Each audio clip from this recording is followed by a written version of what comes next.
hop music. It's real hip hop music. Come on, come on.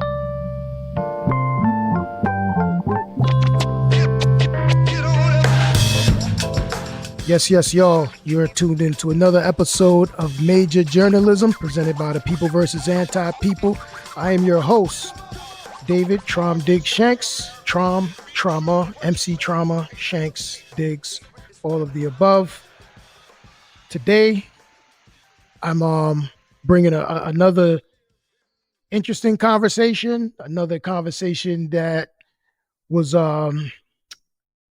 created organically and just digging into the Traum Diggs, I guess, portion of the Major Journalism show, less about the politics of things and more just about personal development, human development,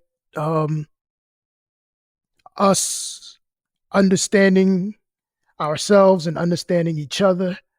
And so for this conversation in particular today, I'm tapping back into my personal life and bringing one of my brothers. You know, on the beginning of the show, I told you guys I got a lot of brothers. I only have one biological, but I got a lot of brothers. And so this is one of my brothers. I think we're pushing 30 years now, probably about 28 or so.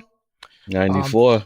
Yeah. So this is my brother Randy Tonge, aka Diff. I will be calling him Diff throughout the episode, but Randy Tonge is his proper name. I know Randy as many things, but for the purpose of ownership of title and identity, I'm going to call him a stand-up comedian because we deal with the arts and the genius and the expertise on this show. So I always give my brothers and sisters the titles that can be attributed to their passions, to their high-level skill set, to their genius, to their purpose. So today, my brother is a writer and stand-up comedian. Diff, welcome to Major Journalism, my brother. Thanks for having me, man. Thanks for having me. Absolutely. Yeah, it's been since 94, man. 94. I can't even, it's hard to believe that I have a life that was always almost halfway through in 1994. Like, you know what I mean? Like 1994 is like recent in my mind still. All of it. You know what I mean? And it's like everything to me, I swear, is like 10 years ago. The bar never changed. I got everything. If I try to think, like, except for the stuff with, like, I know it was longer than that. You get past like 2000, it gets fuzzy. I even say crazy. 2000. Yeah, 2010, it gets fuzzy. I don't know.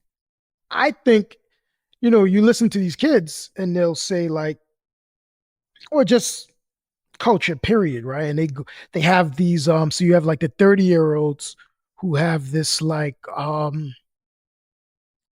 affinity for the early 2000s, you know what I mean? Like they've got like Bow Wow's back on tour for like the older people, and Omarion and and B2K's back on tour for like the 30-year-olds, and they have like this, oh man, in 2001 now, and I'm like, okay.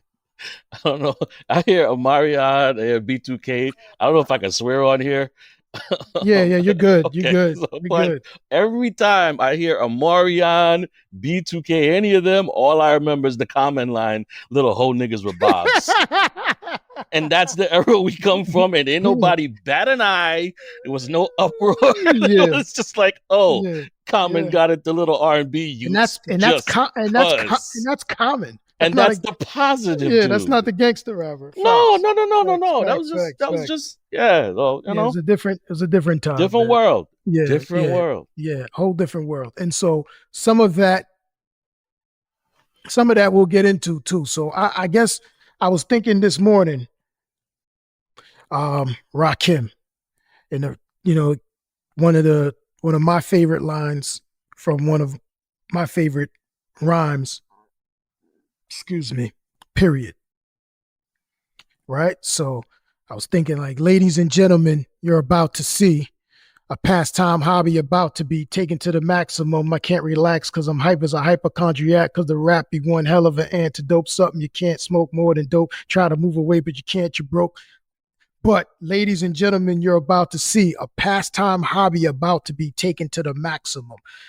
That's where I want to begin like the conversation. So for me, you know, I wrote my first rhyme in 88. I was 10 years old. B, Damage Earl, as you know, named me MC Trauma when I was 13, 12. And our first studio session was either 93 or 94. Whiskey was with us. Whiskey was like the engineer. I told that story at the beginning of Major Journalism, but I would say 1993 is my, like, ladies and gentlemen, you're about to see a pastime hobby about to be taken to the maximum. That's when I said, I'm going to be a professional rapper. Like, I want to rap and make songs and put them out, right? But it was still a hobby because there was no infrastructure. There was just, I knew that's what I wanted to do. 2008 really begins Traum Diggs as the person who can be Googled as Traum Diggs, professional hip hop artist. The technology had to catch up to allow that to be so. You know what I mean? To create a mechanism for that to happen. So I would say, you know, active 2008 to 2018, really, as Traum Diggs. What's your moment? I don't even really know how you started doing stand-up. Like, you weren't, and then you were. So we'll go back, right? We're gonna go back to 94 for real. Yeah. Because there's a couple, you know, I don't like some things stick in your mind, obviously. And like, but for me, there's like certain conversations, like, you know, I know the conversation. I know in 94, I was in a dorm with me, you, and Inf, and you was rhyming. I wasn't rhyming yet, right? And we were just talking about like what everybody's interests were. And when I got to school, like I was there, and ultimately why I left, to skip ahead, it's like I didn't know what I wanted to do. I thought it might have been film. I knew it wasn't business or nothing like that. Like I wasn't passionate about nothing. I didn't have a passion. Right. But I remember me and you having a conversation. It was like, it was along those lines. And he was like, nah, bro, we're going to get you one at the end of the semester. Right? Just, you know? Yeah. So what I'm saying is, like, at that point, I was already looking for something. I don't actually touch it besides, like, so when we started doing the rhyming thing together, right? Right. And me, you, Sav, we rhyme in June, of course. And we go through, I leave school, all that business. Then I don't have that no more. So what ultimately pushed it towards me, and my moment came where I said, I'm going to do stand-up was, as you know, I was with my girl at the time. We had a pregnancy. Yeah, we went the whole 9 months, and it was a stillbirth. And like traumatic, like to this day, still the most traumatic probably experience of my life. Because, you know, obviously losing a child is traumatic, or losing a baby is traumatic. I'll say a child because it is a child, right? Right. But for me, it was like, I felt, I mean, you know, every event to every person is dramatic. But for me, it happened like the worst way possible. No, I remember. The worst way. I remember, you know, having those conversations with the rest of, you know, the crew, and like to carry to term and to deliver, knowing that it's done. That's gut wrenching, bro. Like I felt for you. I left work that morning. So you go from we're having a baby to actual delivery, and you know, delivering. That took 5 hours. of Mm. I'm at work. I get like, on TV, you get the call. Yo, we're going. I'm ready to go. Let's go. It's time. Mm. Mm. Leave work. Yo, I'm out. Obviously they know I'm The having a whole baby. thing you would normally, yeah. Everything's normal till we get to the OGBYN and they can't find a heartbeat. Jesus. And then you're Yeah. processing that, and you're processing that, and you're processing that, right? And then you go and, that whole mess happens, right?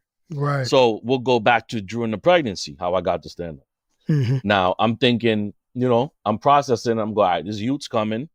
Financially, I'm doing like everything I can, like it was like I had just moved out of my mom's crib maybe a couple months before. Like I just signed a lease in an apartment. Mm. And I have a roommate, this dude I was roommating with. Shorty gets pregnant. She was staying with her grandmother. And then she was like, I don't want to have a baby here. So I bounced on the lease with the cat, still paying it, and put us into an apartment, into a townhouse. Yeah. But I'm still honoring the lease on dude. I'm like, yo, you get somebody, but that ain't, you know what I mean? I'm just eating that money. Like I'm eating half that rent. It just is what it is. Like, I'm doing stand-up shit. Yeah, just doing the best I can, whatever it is, it is. Mm-hmm. So I'm handling that. And then, but now I'm focusing on, all right, life about to change, about to have a kid. What do you want to do? How are you going to raise this child to the best of your ability? And I looked at one of the major questions I came up with in my mind was like, if I'm going to raise a child and any knowledge I'm going to impart on them, I kind of want them to lead, at least lead by the example that I tried. I can tell you about success and how far you go in the attempt. And so stand up, we go back to like, dang, Mario Joyner on MTV. Like they used to have the MTV half-hour comedy hour. I used to like be zeroed in on that, man. Wow. And I would watch it. And I like, I remember specifically I had this little green leather jacket in high school. And I would put it on. I wouldn't write no jokes. This is hilarious. I wouldn't write no jokes, but I would like, all right, and get into it a little bit. So then I put that away for years and years, but it was always like lingering in the back. Man, I think I could do this. I think I could do this. And then in rhyming too, I wasn't the best rapper, but I knew I had a way with words. Nah, son, on approach, you choke off secondhand smoke, take big totes. Come on, son. But you know what I'm saying? I ain't franchise, branch out like oats across the globe. My name is. Come on, son. But you know what I'm saying? I knew I had a way with words. You know what I mean? I had a way with words. Like, okay. So it's like, so that built my confidence a little bit to know, okay, if I could put those words together, I could probably do this. Yeah. So I go, all right, now come back. I go, all right, so if I'm going to lead this child that way, I got this thing that I always wanted to try that I never have. I'm going to at least make the attempt so I can speak genuinely and go, yo, when you got something in your mind, whether you're 10, 11, 12, you're a grown adult, whatever it is, and I tell you to go give it a shot, I can speak to some experience of having done that. Correct. In a venue where I wasn't sure, etc. So, so that's what happened. That's how I got the thought. And I'm going to do this. I'm going to do this, right? I'm going to do it. I'm going to do it. We get to the day. All that stuff goes down at the hospital. You got to go through the stillbirth. Like you still full labor. Go through all that. And I'm trashed. And guess what? You can't opt out. Like she's got to do it. Like it's not. It's not like I don't want to do it. No. There's no. You're stuck. Yeah. You're stuck. Yeah. You're stuck. Yeah. Right.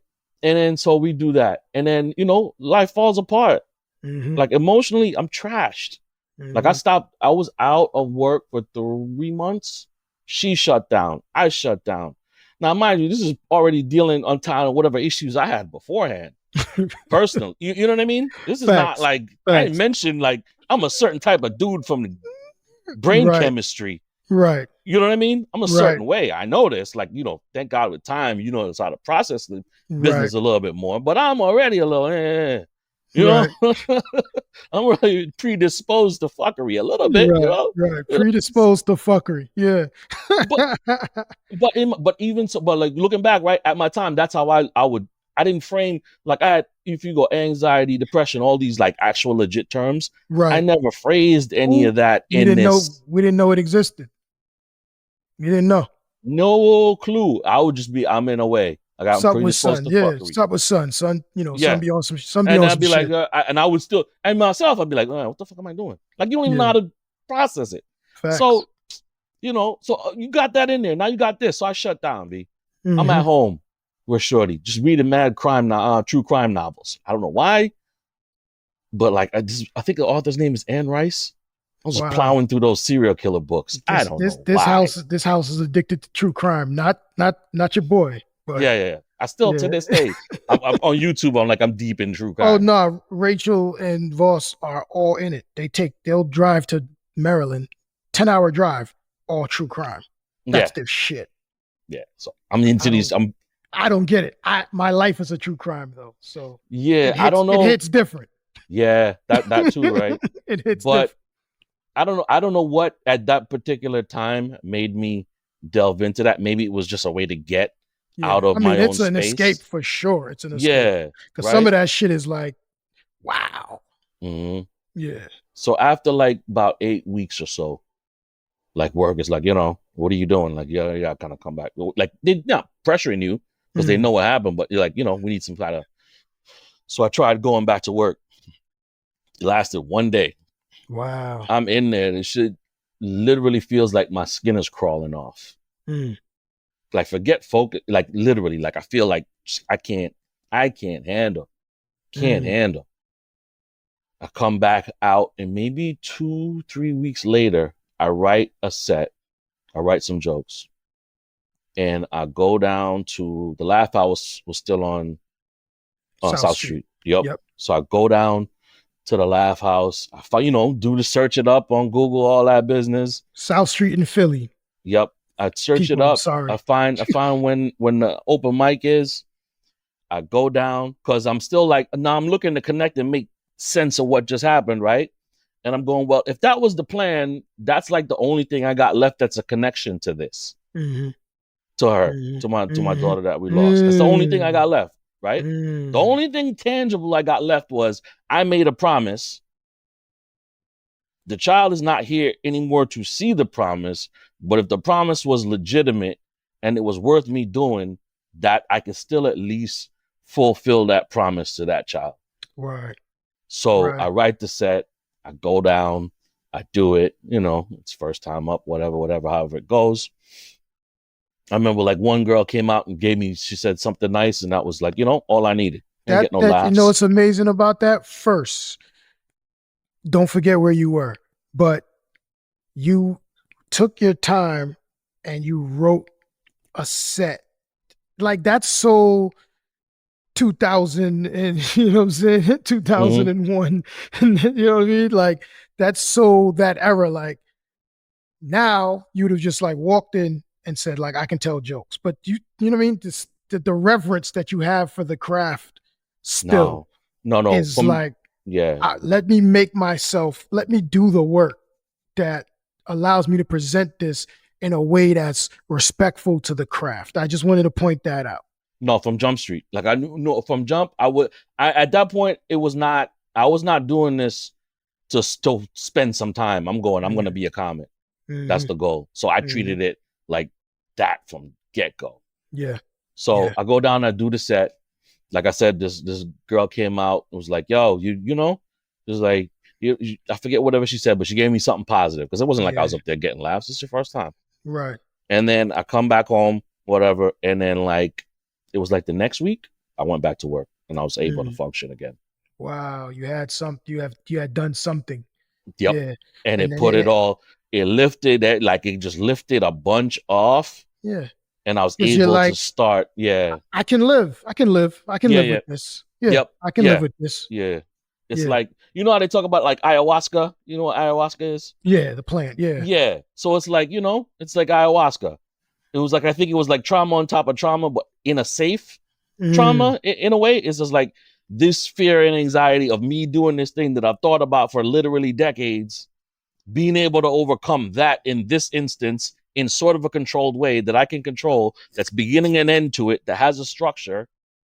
If I can do that, it sort of overrides temporarily or enough everything that's preceding that you can move forward, at least for me. if I look at it now and try to, analyze it. No, that's real. And that's how I got in. And then once I was in and I did that, then we were off and running. Then it's writing. Then it's, it's the process, trying to figure it out. And you said what year was that? So was that 2007? I'm trying to think when we lost the baby. I think it was 2007. In that world, though, yes. In that world, yes. Yeah, I think it was 2007. Because the first time I saw you at a comedy club in the city would have been like 2008. Exactly. Yeah. Yes. Yeah. So it was like, we lost the child January 5th, 2007. That was the day. And then I would have done that set. So we go January, let's go 3-4 months, sometime in May-ish. That makes sense. Maybe, good. Yeah. And then trying to piece everything back together at that point. And then once I did one, I was trying to figure out another. Then it's, then I'm off and running. But that was like what got me to get on and go. Of just going, all right, now I'm taking it. But once I went, I'm going, and I did it.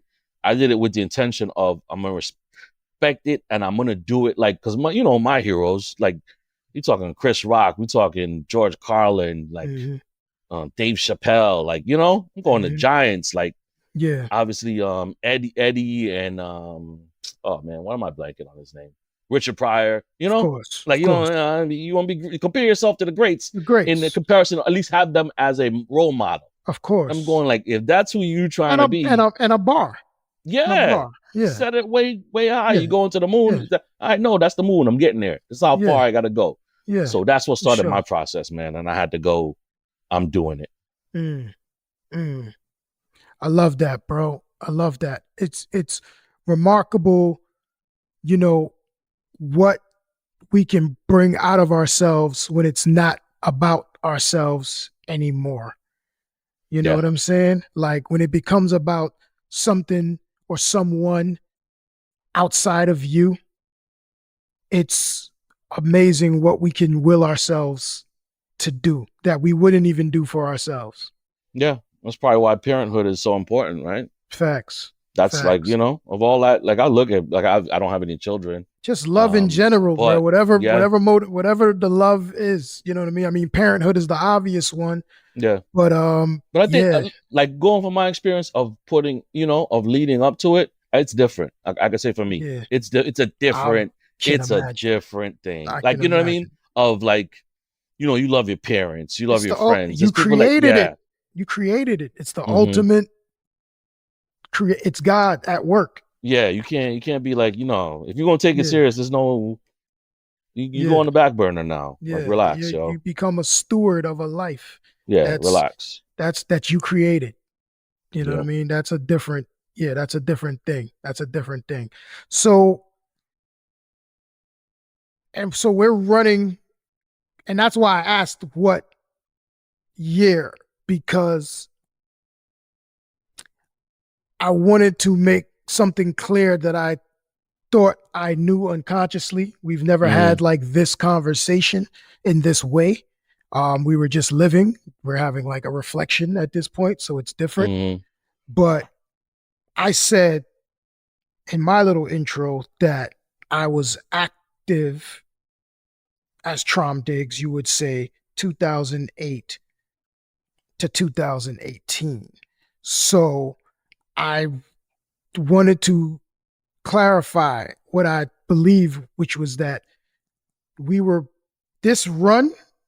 this period of time that we're discussing is occurring it's occurring simultaneously for both of us. We're doing this at the same time. So, when you're hosting my shows in 2009 in Brooklyn, I'm 2 years into comedy.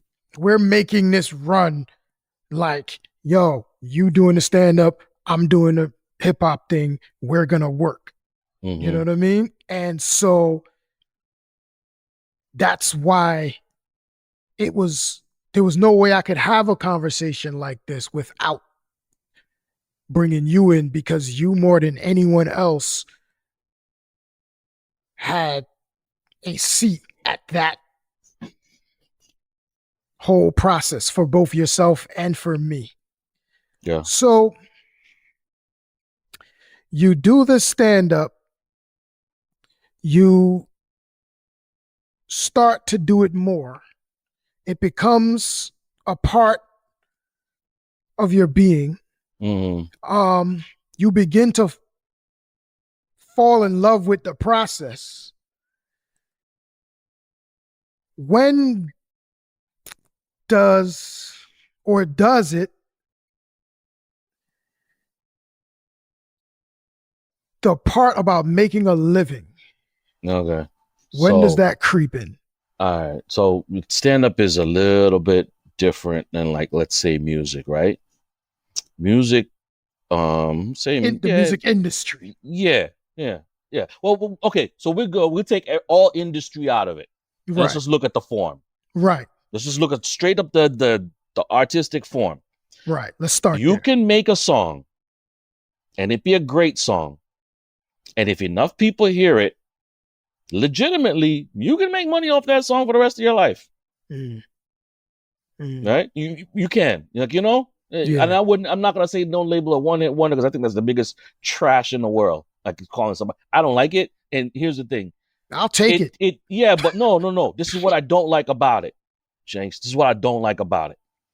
People take for granted that you've made a connection with millions of people and try to turn that into a detriment. Are you out of your fucking mind? That's why I said I'll take it. Are you out of your fucking mind? I'll take it takes two. You know the work and the 35 effort years that it takes for you to connect something that you created out of nothing. One time.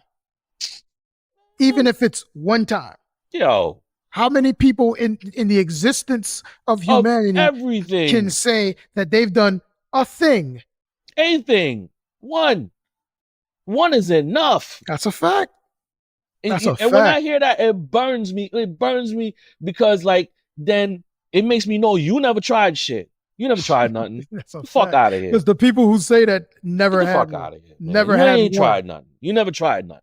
You never tried nothing on your own. So you might be an expert in a lot of other things, and, you know, respect to all that. And I'm listening. You know, I listen to it because that's a major skill in stand-up. More than everybody thinks, the skill of stand-up is listening. That's the skill. That's the skill you develop that helps everything. It's listening, right? That's the skill. So when you say that, you know, when it comes to like artistic endeavors and things of that nature, you know, there's only so much credibility I can give you. You know, not that I'm not going to discredit everything that you say, because, you know, you could be right about some things, but that thing in particular, I don't know. It rubs me the wrong way. Nah. So to say that, we'll get back to, you can take a song, you can get it there. You cannot do that with a joke. Right. You can have a great 5-minute joke, same length as a song, a great 5-minute bit. Everybody loves it. Guess what? After they heard it once, it's done. It's over. There's no mechanism for a 5-minute. Yeah. There's no hit in stand-up. Yeah. Yeah. So in that world, you trying to make a living is a process. Yeah. And you know, going in, I got to do open mics. Then I got to learn to host. Then I got to get on shows regardless of money. Once I'm getting on shows where I'm starting to get a little bit of paper, now you butt up against, especially back then, you butt up against the industry, right? Can I get a manager? Can I get in the clubs? Will I get a TV credit? Gatekeepers. Yeah, exactly. So you hit the gatekeeper level. And the making a living portion of it was never a super concern for me, because I was just like, on my get better. Just get better, yo. You get better, you get to a certain level of proficiency, I'll figure it out. And then that's when, you know, that's where we can join in, where I go like, well, am I helping you? Because we go, all right, let's just go from the ground up and try to build something. That was my take on it. It's just like, yo, let's just do this. Bundle together, try to go. But because I started, I was making a little bit of money, nothing, gas money here, back and forth, right? I'm getting paid. I'm at the point where I'm getting paid. It doesn't impact my life in any way, shape, or form. Overall, I'm still way in the red because for every show I get paid, I've driven to 4 or 5 mics and shows where I didn't. But I gotta be momentum. there. It's momentum though, and it's people like us. We recognize the grind. We embrace the grind. So it's like I've moved this from a thought in my head. Yep. To a little $50, a little $100 to tell jokes. I just made up. I made them up out of nothing. You called me here to show up to do this, and now it's about scaling. And that's it's like, well, now I just got to scale. Yeah, exactly. You know what I mean? Yeah. People have told me I'm funny. I need to find more of those people and get in front of them. Yeah, yeah. So now, while you're doing that, so we're gonna go back to the money, right? Right. So while you're doing that, I would wake up nights, like I'm living out here, right? I'm living in Pennsylvania, right? So we'll set the stage. I live in a suburb of Pennsylvania. So there's no comedy scene here. So we start building one locally. You think you met my friend Ryan Hill? Yeah. So he was on the same thing. I met him. He had just like come home from college, whatever, wanted to do stand-up too. He knew a couple of people. So then he gets one open mic. And then he's hosting it. He's bringing me up. And then we start opening other little open mics around and then start doing local shows, whatever, right? And then to supplement that, so we're doing those like once a month. I'm hosting an open mic at a bar. And then to supplement that, like on a Tuesday night, twice a month or something like that, I'm driving to a bar in Jersey to talk to 8 other comics, to come back home at 1 o'clock in the morning, to wake up, to go to work a full day, So like you're trying to do that. And that's your job. That's a whole job. Whether or not you're making money at it, it's a whole job. And that's then me. You have your day job. That's me driving up to New York, doing a showcase, leaving New York at 1 a.m, driving straight to the storage spot where my Red Bull truck was parked, parking my car. Getting in my Red Bull truck and making it into a Wawa at like 3:30 in the morning and starting my workday. Yeah. Just like I'm still awake, still alive and still awake. Let me just knock out these stores right now and then get home by 11 o'clock and crash. Yeah. So. And it's just whatever it takes. And that's free. I'm not getting paid. You know what I mean? But that's in that way. Well, it's costing you. It's costing you money. It costs. But in that way, that's the aspect of my grind that is the stand-up. That live performance is stand-up comedy. You know what I mean? I was thinking when you were saying it, I'm like, it's a gladiator sport. You're like a battle rapper. You know what I'm saying? Like I have to keep performing over and over and over and over, and I have to show up as great every single time, basically, to get, or as many times as necessary to get that look. I can't be batting 300. I got to be batting like 750. Like everybody bombs. You just can't be bombing 3 times a week, bro. Yeah. And even then, like, or you got to be getting to some place where eventually, like, he used to bomb 3 times a week. And then, so that's the grind. That's the grind. You know what I mean? The technology hadn't caught up. Now, you think of the skits we were doing back then and, messing around and, had we had TikTok, then maybe circumvent that whole process. But like, so then we go back to, like, this is where I'll go, like, my personality now. I'm never going to be a digital dude. Right. Just not. Right. It's not for me. I can't. Right. It's not, you got to pick your arena. Right. I'm not. Like, there's videos of me on the internet doing stand-up. It's look trash to me. I don't translate well that way. Right. I just don't. Like, I need to be there. You feel me, I feel you. We're going. And I can make that night there. But, like, I don't translate well to it. And then after a while, my thing, so I bimmed off of social media, and I'll tell you, what got to me with that, well, one, besides like the stress of it, of just too many people saying too many things, but what Yeah. like eventually I boiled it down to that I really didn't like about it is that social media gave an audience to people who didn't go through the grind that we're going through to gain an audience. So they have no respect for having an audience. Mm. And at Mm. no point in human history was that ever a thing. Yeah, unprecedented. Yeah. Yeah. To gain an audience, you had to put work in. Whether you're a union leader, if you're a supervisor, if you're a mayor, if you're a president, if you're on the PTA, you gained an audience because you put time in and you were held accountable to those people in front of you, face to face. Right. But now, social media gave like average person, what do you got? Like 700, 800 sometimes, a regular ass person, a couple thousand followers and friends. It's an audience. Whether or not they all see it, you're aware that they all can see it, but you have no tangible, and you did nothing to earn that. Other than, in many cases, say and do things that will strategically provoke people and create an audience. Yeah, but I'm speaking more to like the early days of it. Oh, okay. Before people got super savvy. Yeah. Before you were savvy, before before there were influencers. Yeah, I mean, we started talking to each other. Yeah, it started as a beautiful thing, as like, yo, I could connect with my homie from the 8th grade. I didn't even know where he was. Yeah, it was awesome, and you had your 30, 40 people that were like your folks, and maybe a couple family members, and you were, we would speak to each other.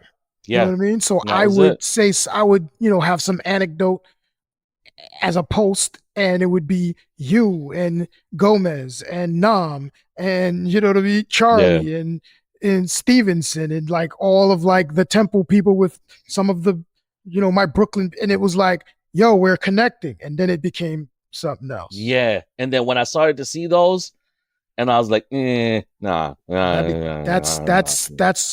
That's why I got out. That's a lot of our struggles. That's a lot of our struggles. And that's like the minutia of things. That's the conversation, because, that's an example where you cold turked and I struggle with it still. Like I kept going because it became a necessary function of my end goal. As I like they made it so there's nowhere around it. Right. Yeah. And so it's like, I need to, especially for someone like me, because we began to gain traction through media, not social media, but digitized consumption. You know what I mean? So it's like, once we saw 100,000 people view something, it was like, well, our audience is there. And that was YouTube. And so that's the audience, and that's what you were talking about the song. The concept maybe that we could tape a comedic performance and just stream it there. Everyone wasn't doing that yet. But the music video that's what it was. And so that became the gig. Like, I can't get on MTV, but I can get on YouTube. Yeah. So for a DIY musician, that's the tool. There you go. And then that, but I still, but that has nothing to do with social media. Like, I'm not. And then slowly, now I can upload my music video to Instagram. Yeah. Long format. Like it's now IGTV. I can go and give you an hour of content. And also too, like people know now, like I view it. So so much of this is like in hindsight. You look back and you get the coulda, shouldas. Man, if I'd have known, I would have done. I would have rearranged whatever. But like the times as It's you not how learn, time works. no, it's just not. Like be like, damn, I had it. But also, you just taking myself, like YouTube was. I would say it was. You didn't know that it was gonna be a business platform as Right. the way it is now. Right. It's a whole entire cable net. It's the biggest network in the world. Like like you got Netflix and all, every network, whatever. I think YouTube probably reaches more people than all of them. No question. And you program. We didn't. I don't. No one foresaw. I know I didn't. That how much flexibility each person has to program their media experience now. Yeah. You program it yourself. One of the things that's beautiful about our era is that you didn't. Right. So you got, but there was so many positives. Like, why do I know Guns N' Roses songs? It ain't just because I went to an all-white high school. It's like I watched MTV. Yeah. And I mean, it's like so the freedom that has been created by even social media, just by the digital web 2 or whatever. Mm-hmm. It's unprecedented. Yeah. Just like the access everyone has to an audience is unprecedented. And with everything, there's going to be this downside, good and bad. There's a dark side, there's yin and yang, however you want to call it. So I like that. But so remember we were talking about like this week earlier when we spoke, we're talking about the structure. Like I think structure is good sometimes. This is another example of that. Where like I love being able to program my own experience, right? But having a frame of reference where I still choose to go outside of it from time to time and know that I actively can't just seek out the opinions and the thoughts that I have. And just reconfirm and get that confirmation bias going. We're like, hey, I think the world is this, so I'm going to watch this video that tells me that I'm right. I'm going to watch this video that tells me that I'm right. That's the algorithm. Yeah, you got to beat the algorithm.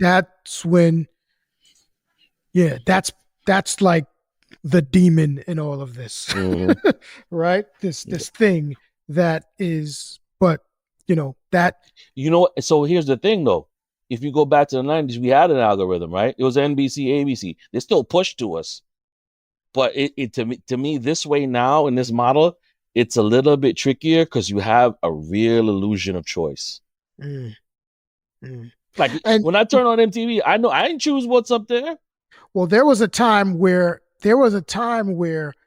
our culture, and this is where you're getting at, and then we'll kind of go back to the linear version of our story. But there was a time where we had to sort of the relationship that South America, Europe, other regions of the world have with hip hop. Now, there was an effort that went into engaging in the culture because it was not readily accessible. So that's the thing so to be hip hop, to be down by law, you know what I mean? Like it required certain good and bad traditions, customs, morals, laurels, you know what I mean? Behaviors, opinions. But that was created at that time through the collective, not through the algorithm. So, you know what I mean? We got, when you were getting an hour or 2 hours on Friday and Saturday night to take this culture in, we decided because they didn't know what the hell was happening. No.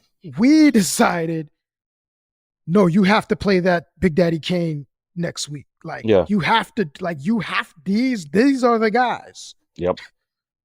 These are the guys. And some of those guys, even when we're getting into the 90s, like, there's who's selling a bunch of records, and then there's the guys that the culture says are the guys. Yep. That's what's missing. Yeah. And that's what's missing. You couldn't get around. The word of mouth was still, like, you trusted. Like, if somebody said somebody was dope, I trusted that more than anything I heard on the radio. Of course. Like, of course. Son's dope. All right. I'll peep because the culture was still outside. Mm-hmm. You had to go see something. I saw this. I saw Son at, Lyricist Lounge, or I saw this somewhere. I saw that. I heard someone brought me back something from this, or tale, or a story. Tape. Remember the tapes? I don't want to get too far off topic, man, but them tapes, the treats coming back from Brooklyn, 1994 stretch of Bobito. The tapes. Is Traum Diggs legend. And Nom's stupid ass radio that erased like 90% of them. Yo, that was legend. Like, there was just so much. Like, you think about them, that ritual. Yeah. It's like it's ritualistic. That's how much we valued it. B. You go up. I remember you try. I go up. Yo, I'm coming back. Whatever day you went up, it was like, cats used to be like lost for the weekend. Like, yo, Shakes ain't here. What are we doing? I don't know. Facts. Well, whatever, somebody went home and like, oh, shit, crew not complete. What are we doing? Yeah. But then you come back with this tape feature. Let's go. This tape. And we'd sit down and we'd get our, treats. Yeah. And you know what I mean? We'd sit in a dark, cold ass dorm room or apartment. And go. Well, the dorm rooms wasn't cold. Dorm rooms used to be hot as hell. They were in the dorm rooms. Yeah, no. But when we moved into our own apartments, cold as hell. Mm-hmm. And and it was a ritual, yo. We would sit there and it would just be treats and treats and treats. And we treated it like fucking treasure. Treats. It's just treats. It was gold. To tie it all back in now, so you framework that in. Now that tells you why I'm going to treat stand-up a certain way. Right. Not the same art form. Why you're going to go about if I'm going to do this. If we valued it so much and it was not easy, once you go, I'm going to present myself and step in this arena to offer myself into this format. If you've gone through all that, there's no way you're going to come in and jump out the building like, correct, it's whatever. Correct. So bring us back to that space then. You're making a little money. We're traveling around, I remember one show in like Willow Grove. I met you up there. With the VFW? Yes. That shit was dope. Yes, we went to a couple. Hey, listen, anywhere I get a drink, I was good back in those days. But Jack and Ginger, please. And I just sit there. We would, and so you're hosting. You did the roast. You roasted the mayor. Like, you're doing things, right? Yeah. I forgot about that hosting. Yeah, yo, you're doing things. Yeah. I know, bro. That's what you got indicted. You went to jail. I'm not surprised. Facts. You went to jail. Got locked up. But anyway, I'm not surprised. But you're doing these things, right? And this time it's just Facebook. Mm-hmm. It's not like the algorithm hasn't taken over yet, right? Mm-mm. So, but you, even then, like you said, like, this is the route I'm going. Mm-hmm. And if I continue this route, all the greats, all the understanding and knowing that I have about this thing tells me I'll be rewarded. Stay true. Yeah. But here's the caveat. And here's where we are. We've talked about that thing in sort of framework of a vacuum, where it's all art all day long, and that's my only concern. And it is not. And that's where the balance, because you go, I love this thing. When'd you see that That's where we're going. When When you did you know see that? that it's not in a vacuum, or What was an instance where you were like, okay, I'm tripping. This is not about this. oh, I gotta figure I'm gonna have to figure some things out. let's. I'm trying to give you a good example. I think maybe you know as along the lines of I start to send out like little tapes back then. You'd have to like get a little set and send it out. So I started seeing that a little bit, and then okay, here we go. Here's one. This is it. This is a perfect example. 2011 Giant Super Bowl. Okay, yeah, this is where you go. Okay, it's some next shit, right? I gotta, the plan might not be the plan. I gotta figure it out. Yeah. So 2011, I got another one. I'm glad you at that VFW show because I got another one of those up in the hills of Pennsylvania here somewhere. I got that gig through. It was like I was working at the warehouse, right? One of the truck drivers, he was doing a benefit for somebody like needed something, which was always sidebar. If you're out there doing stand up and you're getting in, benefits are great. Like somebody benefiting, like going to help out this person. You host. Yeah, fundraisers are ass. Yeah. But they'll give you fundraisers, no bueno. Horrible crowd. Don't even do it. Go sell your fucking raffle tickets and leave me the fuck out of it. But here's the why. They're not there for the art. Right. It's out of obligation. Right. Okay? It's out of obligation. So you're just sucked up my night. Whereas a fundraiser, a benefit, it's about doing good and they're fantastic. They're, you know what I mean? It's just a better crowd. Yeah, the mind frame. So this all impacts your performance now. So when somebody goes, you bomb, you got to know all that too. Like, why were they even there? Because you're not overcoming a man who don't want to be there. Care who you are. They don't want to be there. Facts. Yeah. So I got one of these. Great show. It's up in some little hunting lodge in Pennsylvania. Pull in. There's deer on the wall. Oh yeah. All that business. Yeah. Go in. I don't. This one, I've done it long. I don't care. I ain't really care too much. Right. But I had all that. That's not your bag. You don't give a fuck about none of that. Yeah, I'm here to do me. You know what I mean? Like, so, and that was my refuge too. Like, stand up was my refuge. Was like, I got these 10 minutes, my boy, and to hell with the world. These are my 10 minutes. Yeah, I'll take all y'all want. This is mine. Yeah. So I go up. I do good.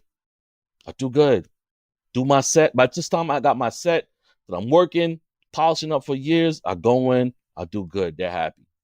The next day, I come to New York City. I got an audition at the comic strip. They used to do like a late afternoon audition where you go in, you do your set, and they pass you at the club to come do like a little midnight show. Right. Kind of deal. It's like your foot in the door. Right. I do the exact same set. I leave the stage to a round of applause. I wait around after the show. The guy who's passing at the club comes up. He goes, "Oh, you did this thing and that thing. Yeah, we're not interested." Nothing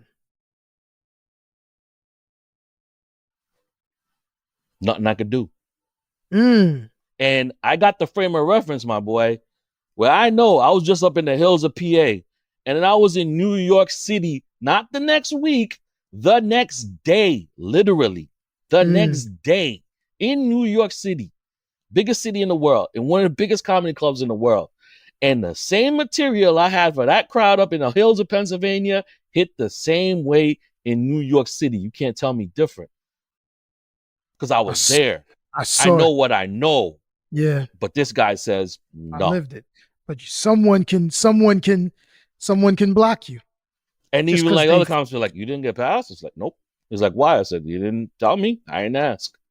Wow. Yeah. And I had to leave it at that. Now, mind you, I'd just gone to like the Giant Super Bowl parade that day too. Had to work out. Like the Super Bowl parade, whatever day that was, I had it on the same day. So I went up, got in the city, killed time that way, got there extra early, killed time at the parade, then got to the club.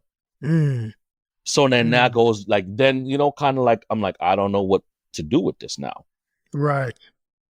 Because it can be shut down. Now, that's not the only person, the only game in the house, in town. But there's going to be a wall. And I don't know how to get around that. I didn't. I would do these shows, and I thought I was, there was a certain point in time we were running around with Bullyfoot Massive, and Mm-hmm. like I thought I had a decent show. You know what I Mm-hmm. mean?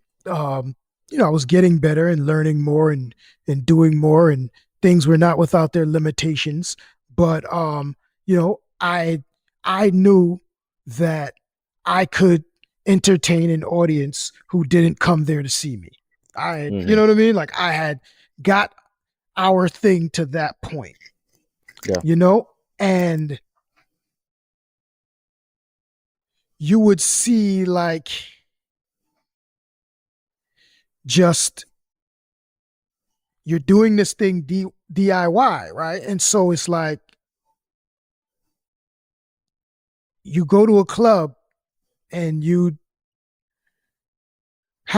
promote your own show. Like we would rent out the spot, we would do our own thing. We're putting, 150, 200 through the door on some of those Saturdays, right? Mm-hmm. And then you would go to, you'd then get 5 minutes for, Quali or something. And it's like, okay, well, there's like 300 in here. You know what I'm saying? I mean, it can only fit but so many people. So it's you pack it, it's packed. Like, it is what it is. You know what I mean? So you got a couple more people, and this hurt me in a way. And it speaks to what you're saying. Like, because we started creating a foundation, a ground up kind of situation. I wasn't building the relationships. Yeah. We became sort of like our own incubator, and we just were like, yo, we moving around. We doing the same thing y'all doing. We just smaller, you know what I'm saying? But like we're getting to it. And so there's still that wasn't, everybody wasn't doing that at that point in time. Mm-mm. So you would see other people who would just kind of ingratiate themselves, so to speak, with bigger acts, and they would find themselves a space inside of that group, team, or whatever, and they would move up. And that's when it started to hit me, like, whether I'm right or whether there's other things involved that makes me intertwined in that. It felt for me like, we'll say, kiss some ass. Yeah. Oh, I'm gonna have to kiss some ass. I mean, in our days, we would say something else. You know what I'm saying? A famous line, Jadakiss say, "I'm stuck with what I'm stuck with because I don't." You know what I mean?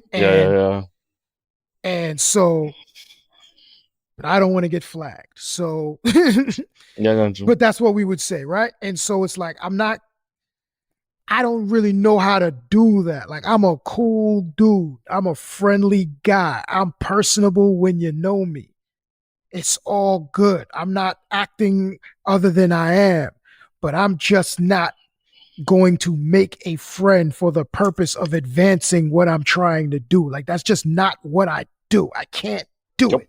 And once I realized, like, okay, there's a skill set for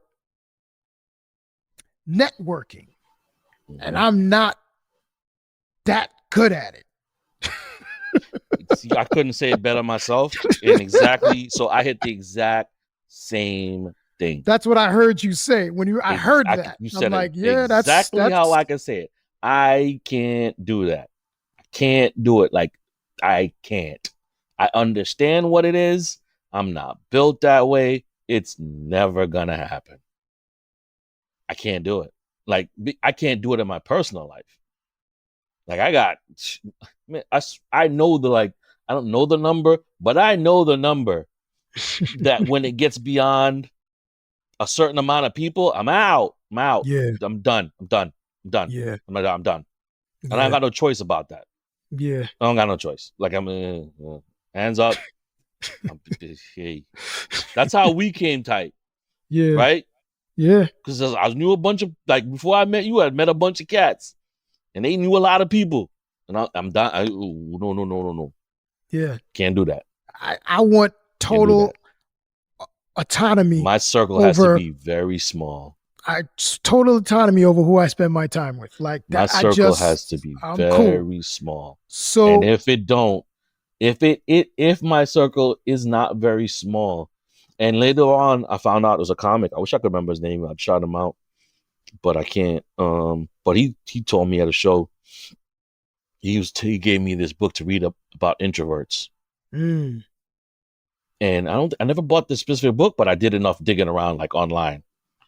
And that's when I realized, like, no, I'm an introvert, like, for real. Forget all the stand-up business. Like, I can do that. But when it's done, it's over. Like I have a social wallet that is super tight. I'm serious, but that's how I got to think. Like I do. Yeah. I have X amount of hours where I can socialize. If I go over that, it's a detriment. Right. It's a detriment. Like I need to shut down for a while, but I don't know all that stuff back then. I don't know. Just feel away, yo.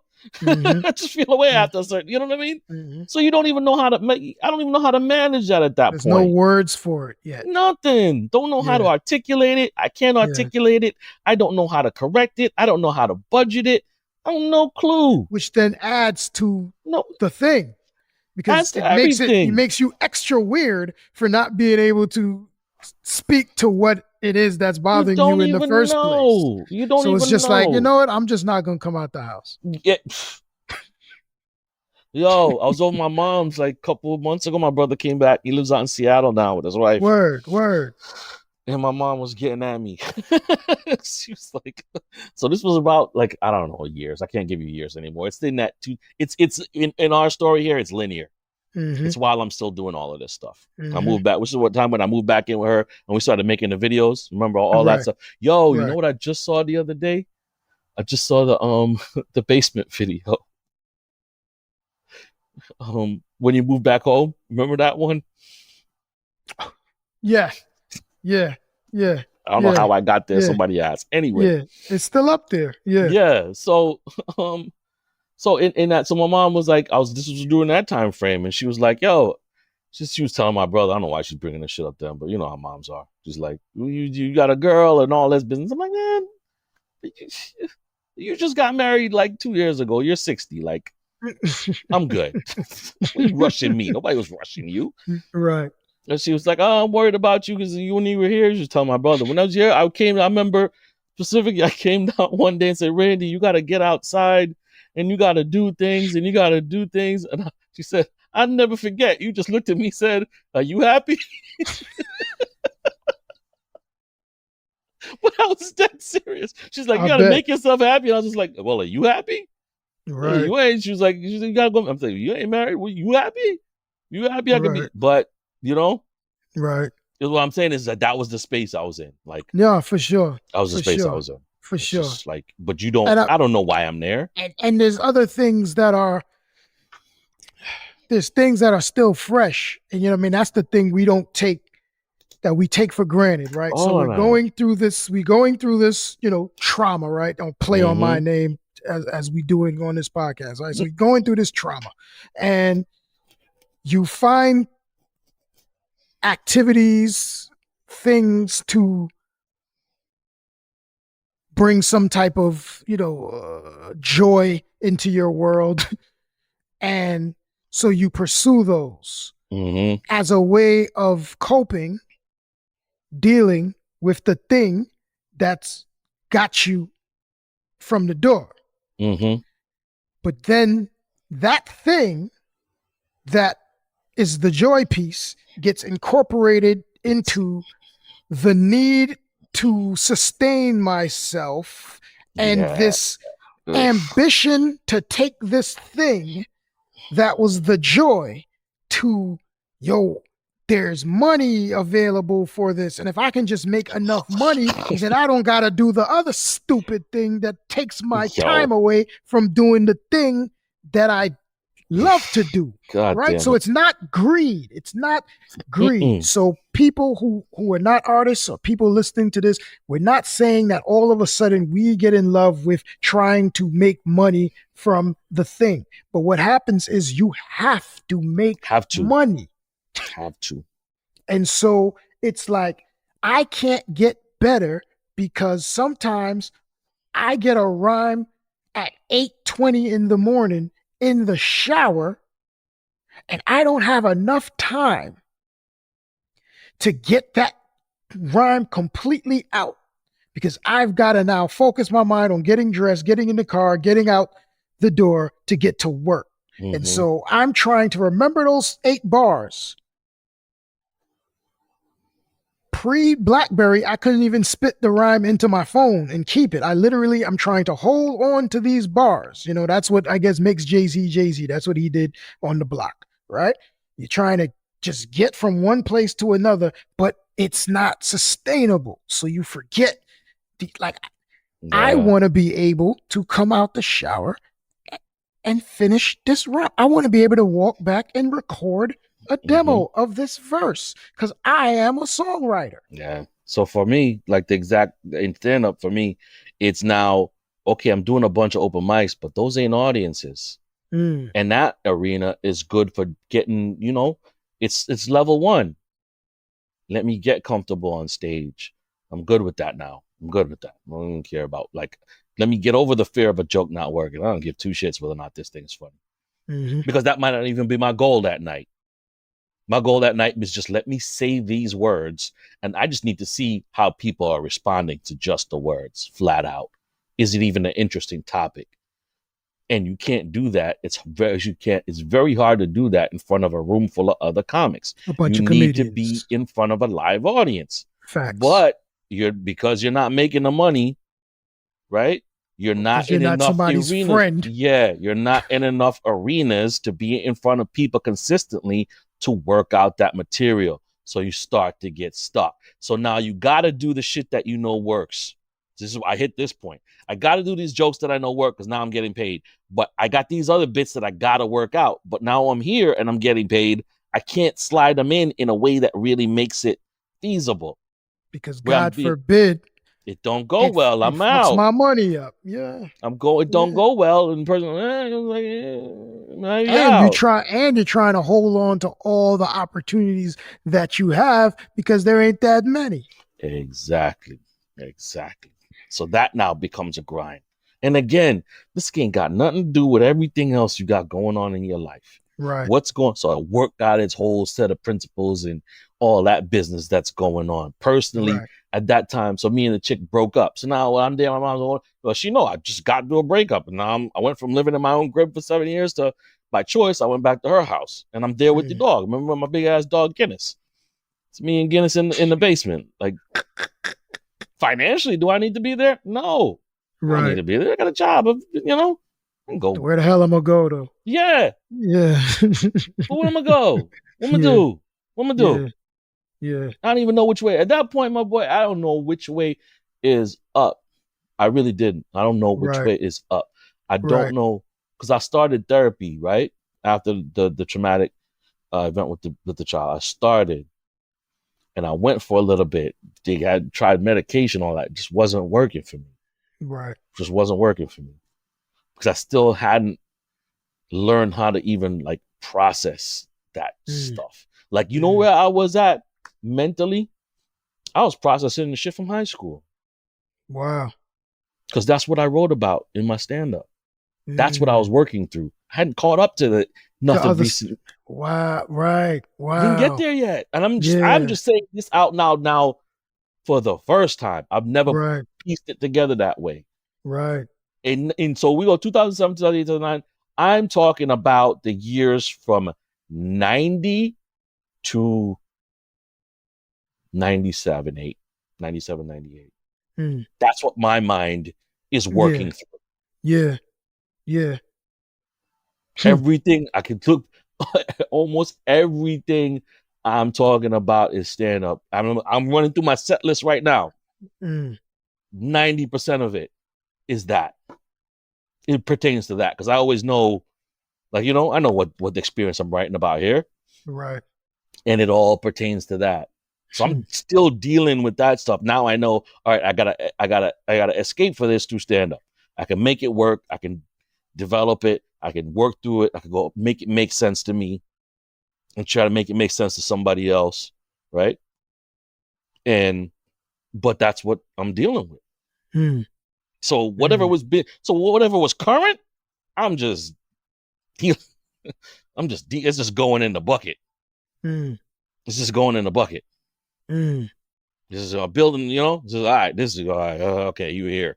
All right. Right. I lost baby. That's there for now. Maybe Yeah. 10, 15 years we could deal with that. Yeah. All right, just lost this relationship that I had to chick with. I would And deal with that. but if you look at it from what you're saying, this bucket, and then you look up and the bucket of like, or the well, or whatever you metaphor you want to use, of like the shit I need to process and deal with and heal from and move on from and move on through, becomes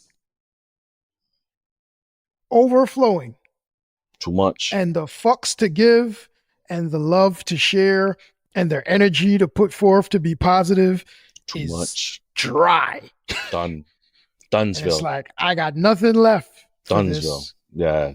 Dunsville. Like I'm going. I have to start peeling things out of this bucket. I can't do anything more on this side with myself. Mm-mm. And so for me, I'm, you just find yourself, you're in the crib, you're alone, you know my story. So there's all of that. And you're alone now. Mm-hmm. And you're still trying, but everyone's gone. Right. And then for me, it was a culmination of like everything that led up to Major Journalism, the album. Mm-hmm. And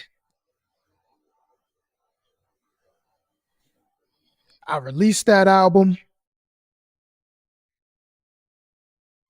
And it wasn't like, it's not dramatic. It's just like one day, like I'm listening to it or something, or it comes on like, and I'm just like, I didn't want to make that album like that. No. That's surprising. I started out with a vision.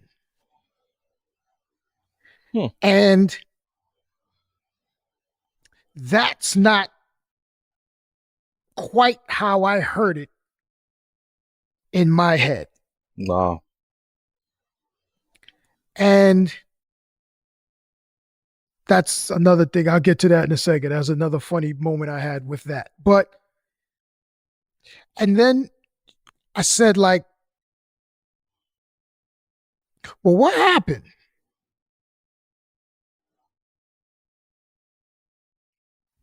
And it was like a accumulation of just like trying to figure out how to find myself in all of this, dancing around, like being self-contained, getting help, finding an avenue, like just all of this, like creating the business that is 623 Entertainment and finding some way to release this music on my own.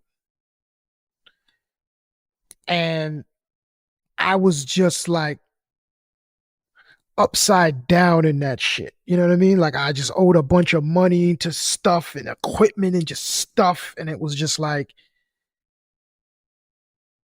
it almost felt like if you were in a relationship and you realize like she doesn't love you back, like she don't love me. Yeah. Like I've poured everything into this and it's like, so we're not fucking with that album. Yeah. We like the one you did for free in your crib. Mm-hmm. Yeah, it's a tough. Yeah, man. We like the one you did in the crib, in the bedroom, sitting down just like this right now, just spitting these verses into the thing. It's like, okay, that's cool, but that costs 5 figures. Like I put everything I had into this thing. When they don't value, when you get back the reality of it, it's not valued. They don't have My to input, value and they it. don't. It's not owed to you. It's not owed to you. They got nothing to do with that. They got nothing to do with that. That's your business. Like, that's our business, right? That's our deal. Whatever we put into it, the audience ain't freaking. They're not beholden to that. They don't care, and they shouldn't. It's not their bag. But does it matter how long it takes to? And in that same space, you'll remember, because that realization of the day that I kind of heard that album for some reason, and it just was like, I don't like it. And the 5 minutes that we had a handshake deal with Tommy Boy. Oh yeah. I forgot about that. That crushed me, man. Those two. I forgot how painful that was. Ugh. I didn't have it to really give anymore. I was just at that point in time, I kind of was just trying to get to the finish line. Yeah. You mentioned that Tommy Boy situation, and I never, I know what happened. You know what's funny? The turntable covers that we got from that, they're still on my wall here. I'm looking at it right here. I still got them up. The album cover from which EP we put out. Remember those two portraits that dude drew Autobiographic. Yeah, I still got them still on my wall. Yeah. Hanging over a copy of the album with Gas. The Jazz Hop. Yeah. Yep. Mm-hmm. I got that. That's my music corner. Yeah. All that stuff there, it ain't never going anywhere. But I say that. As soon as you said it hit me, it was like I forgot. I just forgot about it until this moment. I forgot about it until this moment. Jeez, did I ever tell you? Damn, I forgot all about that. Did I ever tell you? It felt like it's like you were there, and then it's like, and then we just went through like shit wasn't normal. Like, I guess it's normal, but it's not. It's not. Did I ever tell you what happened? Mm-mm. As I know it? No. So you remember they just emailed the next 2 days later. They were supposed to email the contract. They emailed instead and was just like, nah. No, they didn't do that. They said they were still deciding. Is that what happened? Mm-hmm. Eventually, they just sent the email and said, yeah, we go in a different direction. Yeah, but no, we we left the office and we're like, whoa, shit, We left the office. They were like, yo, we're going to. Yeah, we're going. We're gonna we're gonna put up a contract. It's a 50-50. It was a deal. Yeah, it's good. We're going. Then they sent an email saying they had a meeting or something, and they were still deciding. I think you're right. Yeah. Then the president we met. We were like, she said the A&R is holding it up. We were like, how did they get to deciding? Mm-hmm. Thought it was decided. So. They used to throw parties in the city. And I went to one of these parties and with OB3. You remember Otis.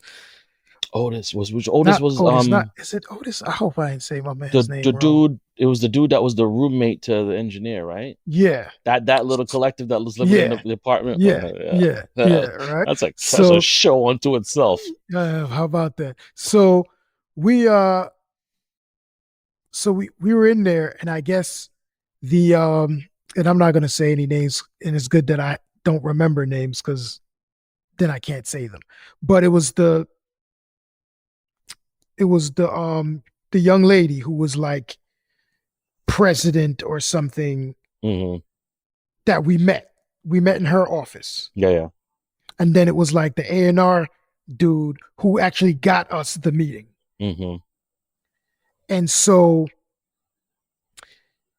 in the middle of the party, the spirits are flowing. Mm-hmm.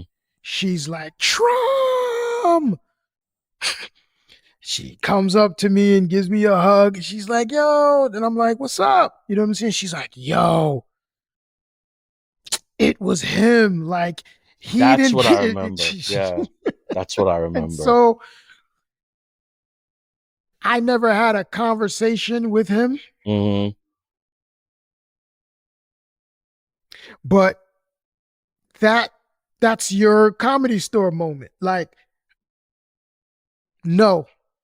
Yeah. And I'm like, this dude, I distinctively remember saying,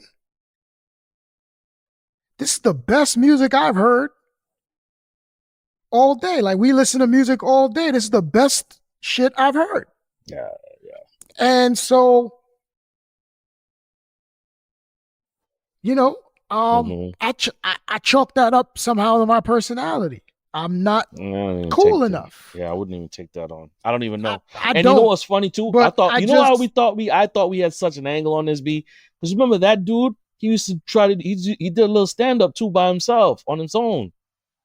So I was just gonna run, you know what I mean? Now this is me extending myself. Oh, right. I never got a chance. So I was like, oh, come, let's hit some mics. I'll go up, you know what I mean? Yeah. And try to do that thing, like build up. Yeah. So but why it was that because that it felt like a culmination of all of this hard work. We were like going like it was like and then phew. Yeah. And it took the wind out of me. Yeah. And I never asked you like what that did to you. I didn't even think about what that did to me, my boy. Till now. Another thing we don't process. Just don't. You might because deal. I'm only telling you it bothered me now. Yeah. I don't know that I knew it bothered me then. I just said, fuck them. But that's the thought. I'm locked into, okay, because I remember the conversations. All we were looking for at that point, because we were so self-contained, we just need a bigger cosign. Mm-hmm. Like, we wasn't looking for this ain't gonna be no money, bread here.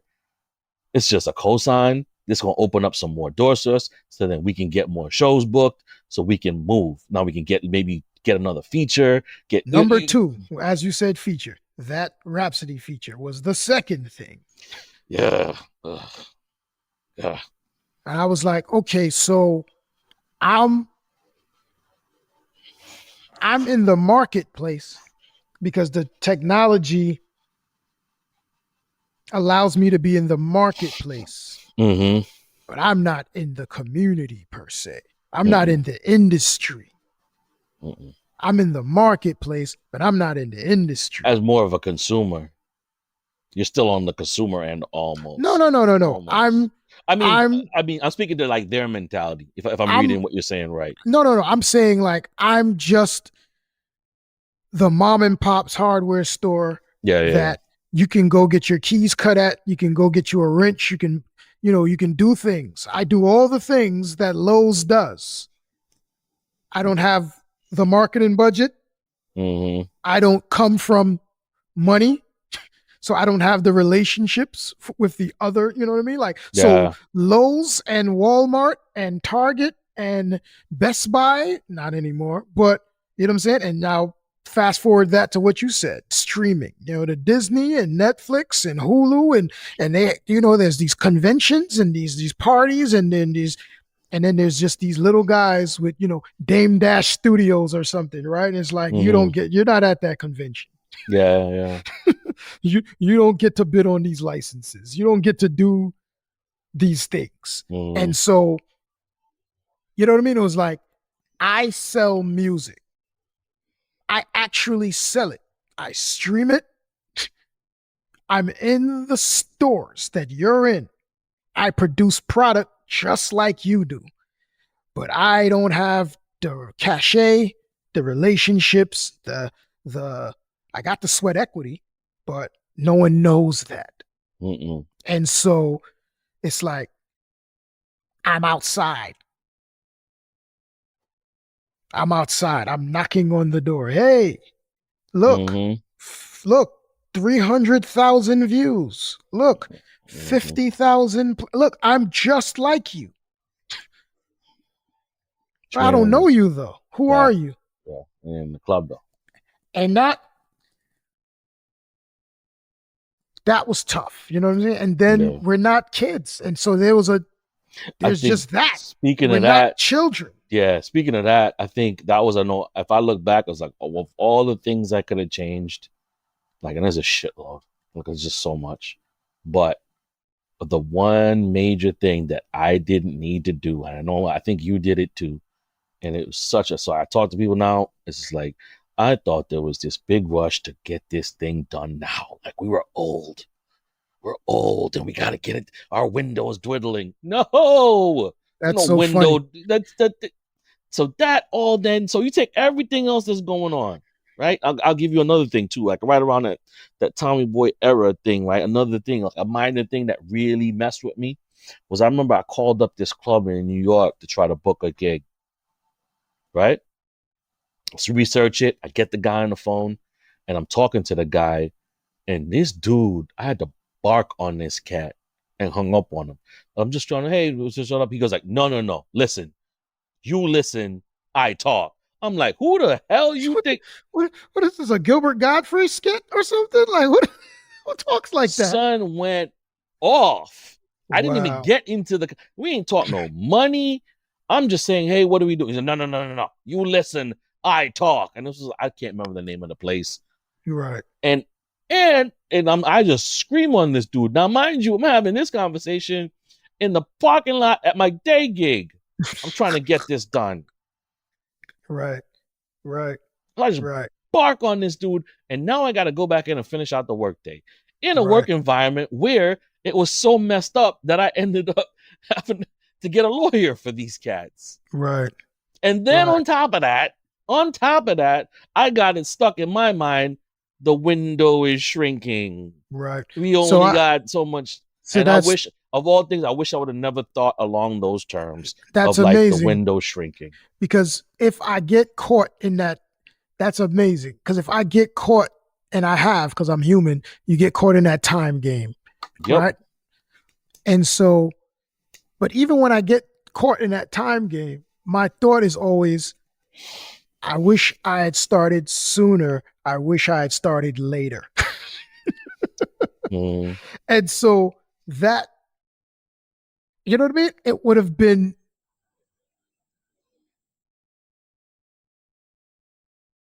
now, and now is always the time. And so that's the moral to this whole story. So even when we reflect and we get into the space where we're telling this story, and folks are listening to us, complain. Yeah. You know what I'm saying? Which is not what we're doing. But if someone felt that way, the bottom line, the wrap up, the ribbon as we get there is, now is the best time. Yep. And so, yeah, and I wasn't in the clubs, as you're saying. I performed, before we were 30, you perform, you hang out, you know what I mean? Like, you make a night of it. Mm-hmm. Once I crossed at a certain level, it's like, I don't want to be here. It's done. It's over. I came here to rap. It's a gig now. It's a gig. Exactly. Like, And yeah. Like I'll so go to do shows. You're done. I'm out. yeah, yeah. And so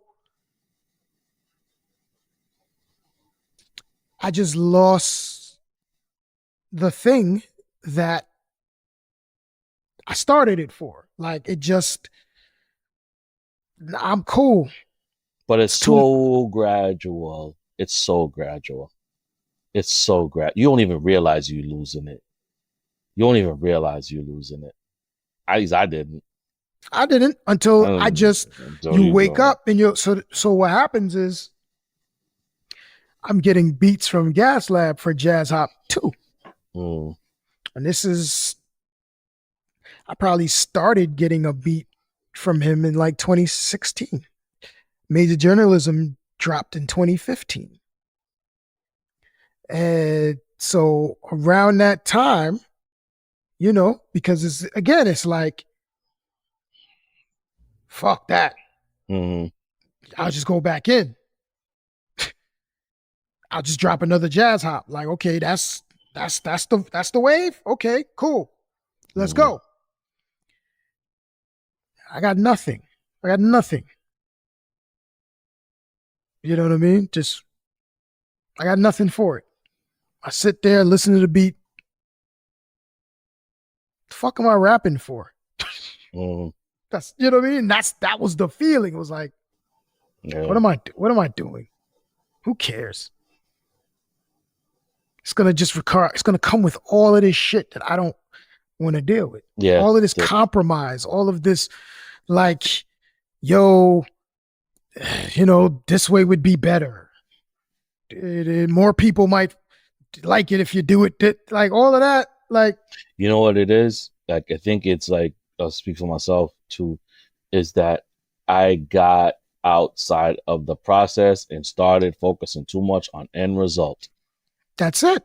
That's all it is. Focus on end result, and you know what got That's you there all it is. Was the process. Focus on the process. That's all it is. The closer you think you get, you know what it is? You think you're at a tipping point where you're hoping so bad, I'm almost there where I can dedicate my time. I'm almost there I can dedicate. And then if that get pulled out from under you, it's a mother if you don't know what's coming and you don't know how to rebound. It's a beast. The other thing is, it's a beast, man.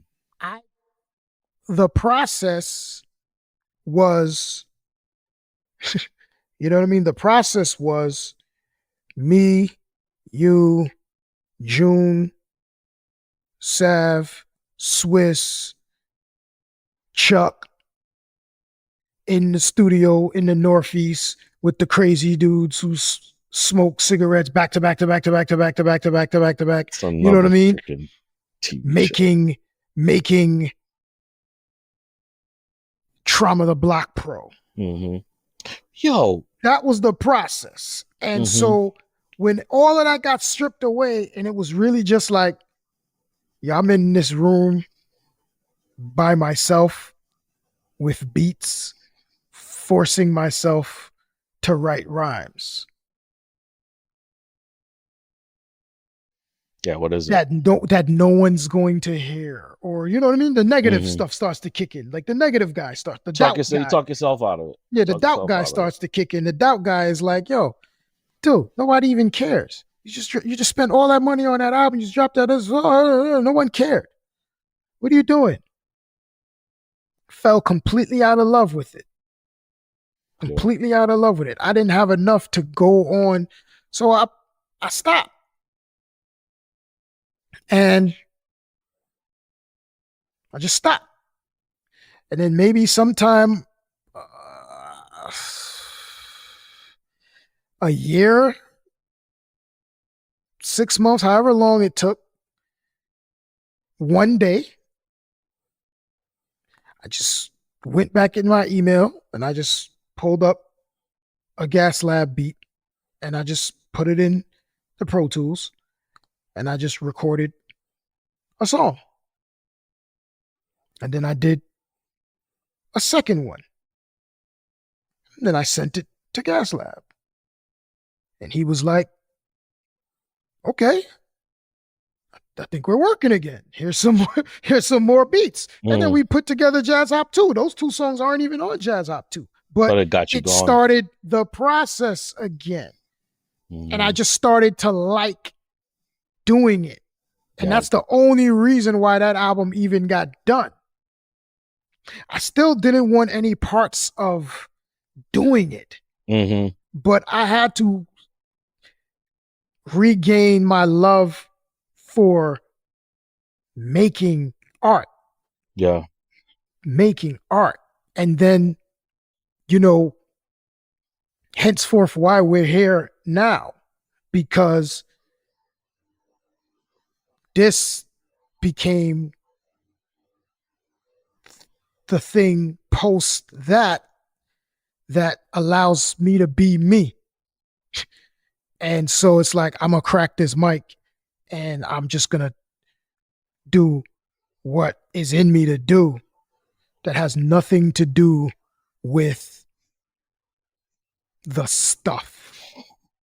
And so we'll get to a point here, and you know, this is fast forwarding to just where you are with the art today. But we'll get to a place. We've already got to a place with me and Anthony and Mickey doing a guest in the house where it's like, okay, so what do we do? You know what I mean? Yeah. We need to do social media. We are like, we're doing ads, like we're trying to draw people in to the podcast because it has value. And we want people to be able to experience this value. But that becomes a thing. Yeah. It becomes like scary, man, because like even though all that stuff we talked about, another thing too that I don't, it's a couple of things. I would never put that time pressure on myself again.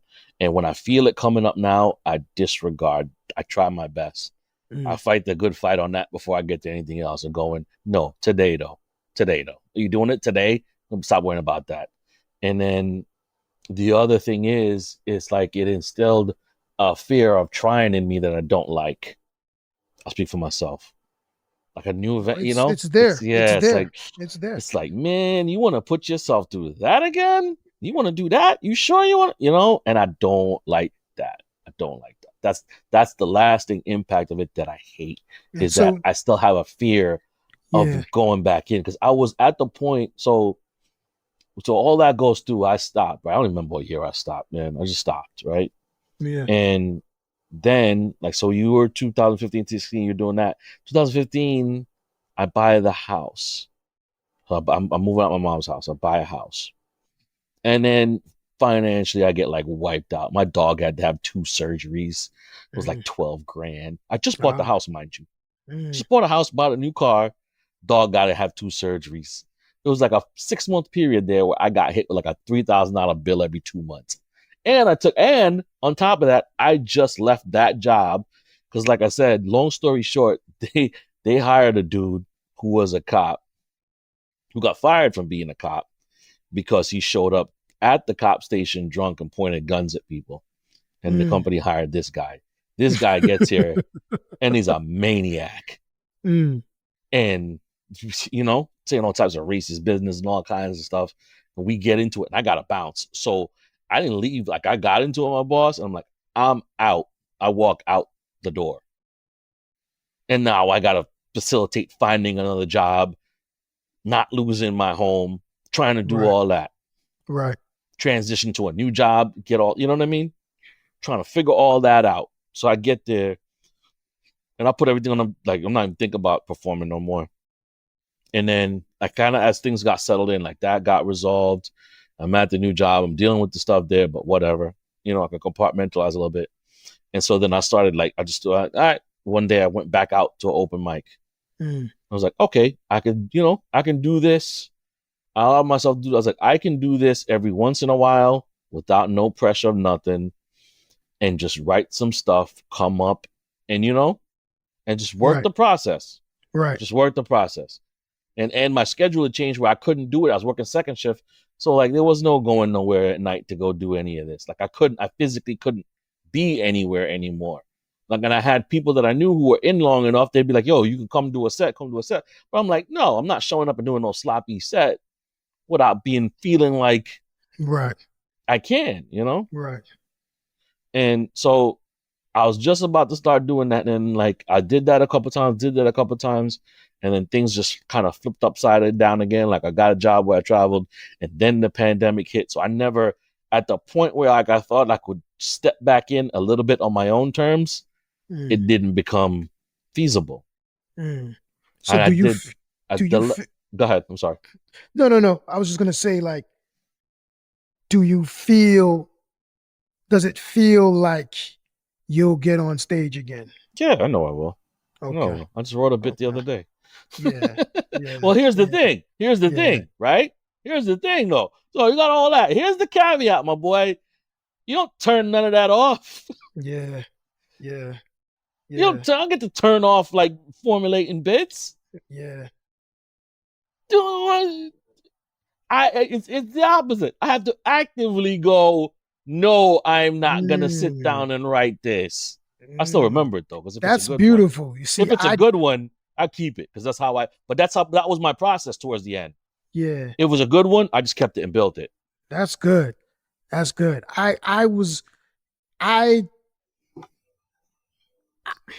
I'm starting not to think in raps anymore. That's going to make sense to you, maybe not to a lot of people. I feel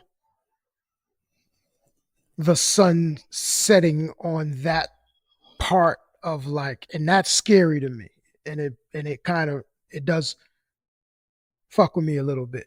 Yeah. Because I don't hear the raps anymore. You know what I mean? I can produce a verse.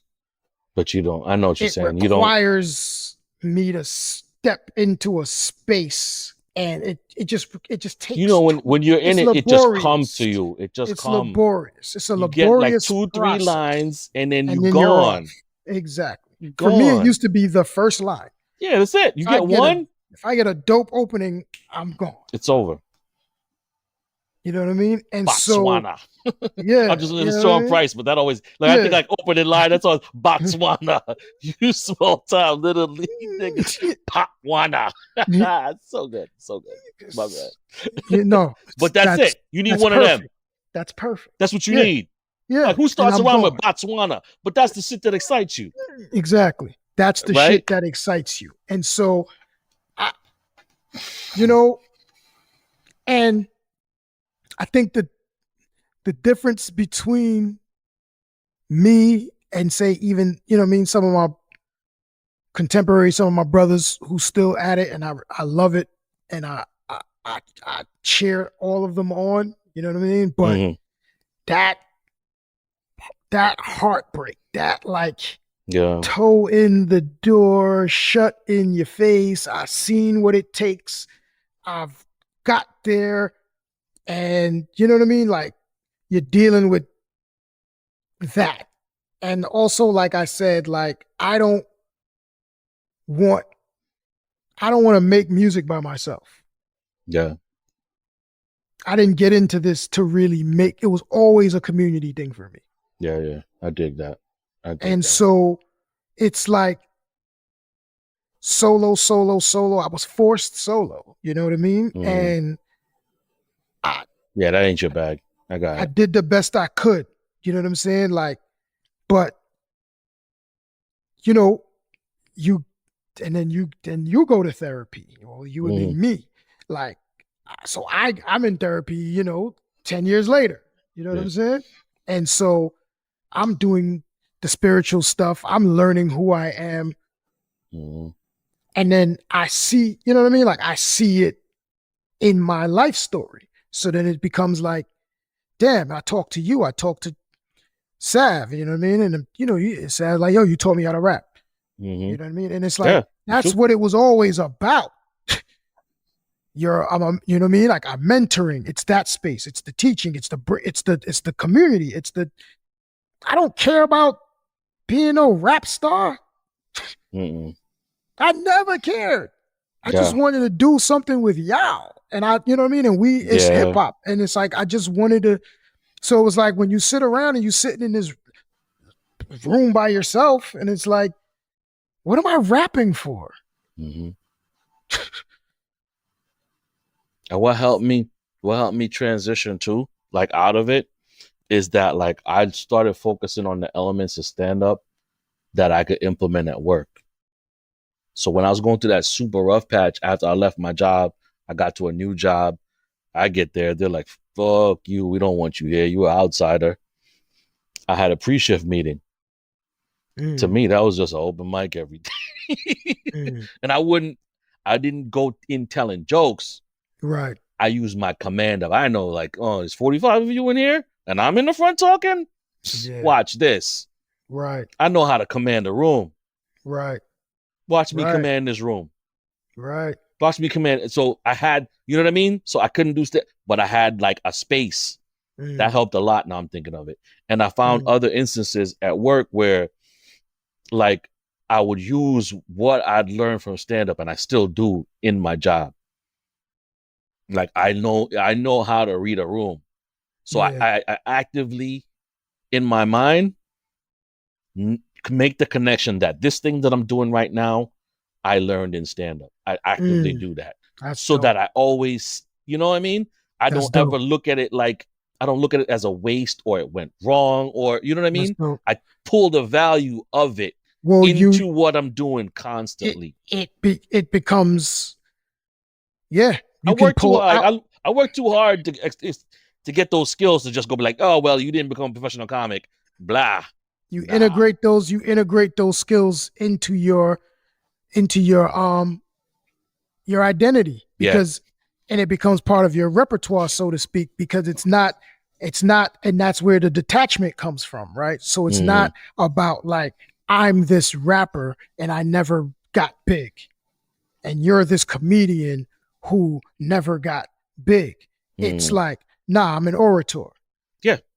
I can articulate a point very well. Yeah.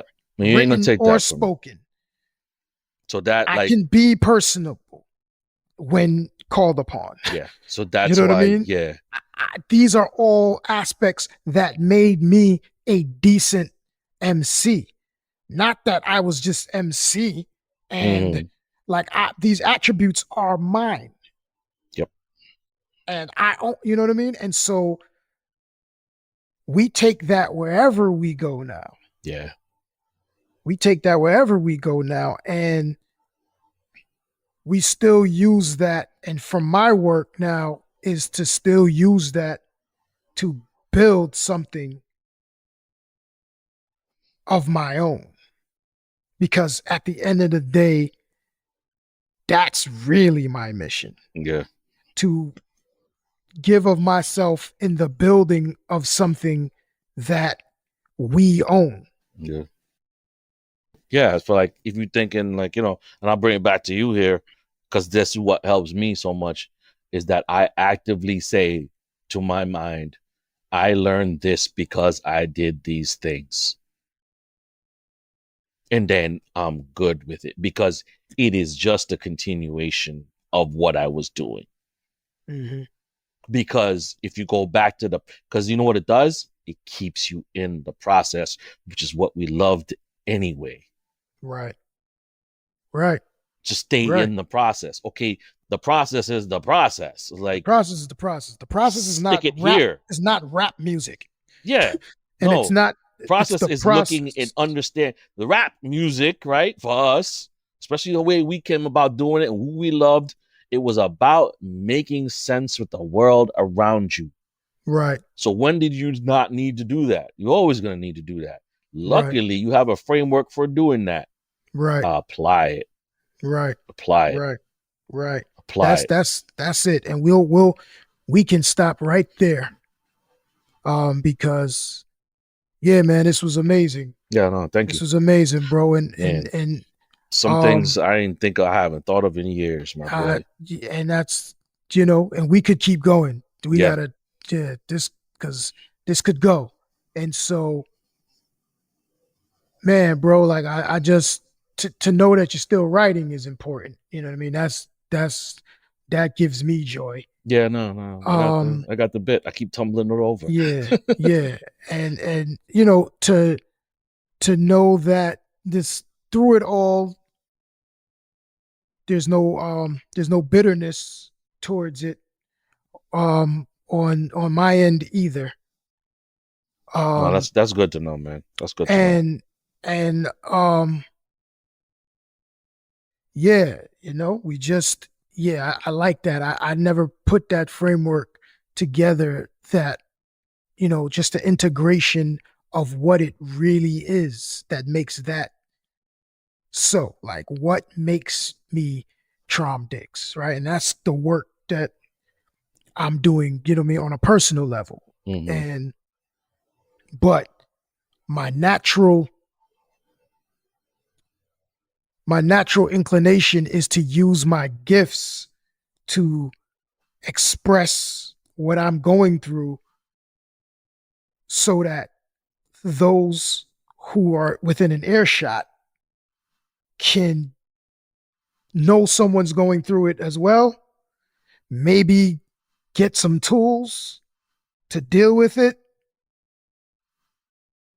you know what I mean, or just be able to be in community with the people. ultimate thing is that you don't feel alone in it. Correct. And when you get that recognition back from that person, that's what I get out of. That was the ultimate thing I got out of stand-up, is when I say this thought of how I felt, and I wrote in that perspective. This is the last thing I'll say. I wrote jokes, and I still do from that perspective. And then I wrote from an emotional perspective. I go, our emotions are finite. We only have so many. I don't care where you are, what culture you come from. Our emotions are emotions. What changes are situations. I got infinite situations. So whatever situation I'd like write about, I would, after I've gotten like a line or two that got me into it, I'll actively sit back and go, okay, what's the emotion here? And develop along those lines. Am I afraid? Right. Am I sad? Am I whatever? Am I happy? Is this joyous? Is whatever it is. That's a joke. When you get that connection, like when I would get that connection on stage, that's what the laugh was. The laugh wasn't to feel like I'm the funniest dude in the world. Who cares? Quite honestly, I don't business. Like, I care if I make my boys laugh, but you know, that's jokes, right? But like the affirmation wasn't that I'm so. The affirmation wasn't that I was talented. The affirmation is that you experience the same things I have. Yeah, 100%. I feel you. That's the exchange. Yo, I feel you. I know, that's all I wanted. I just want you to feel me. Yep. Yeah. So, my brother, we already know there's we don't want to follow him anywhere. We're not emailing him. No, okay. Leave this man alone. Let him do. If I got something, we'll be back. You know. Yeah. I'm gonna get him back. Yeah, we got something. I'm gonna get him back. I always listen. Just put me on the path to getting. You know, I gotta get past some things. Even when I don't know what I'm doing, I know what I'm doing, and so that's my job. And so we'll see him again, but we don't need to follow him anywhere. No. This is David Traum Diggs Shanks, your host. This is Major Journalism. My brother Diff, I appreciate you, brother. Thank you, man. Thank you. Peace and love. Salute.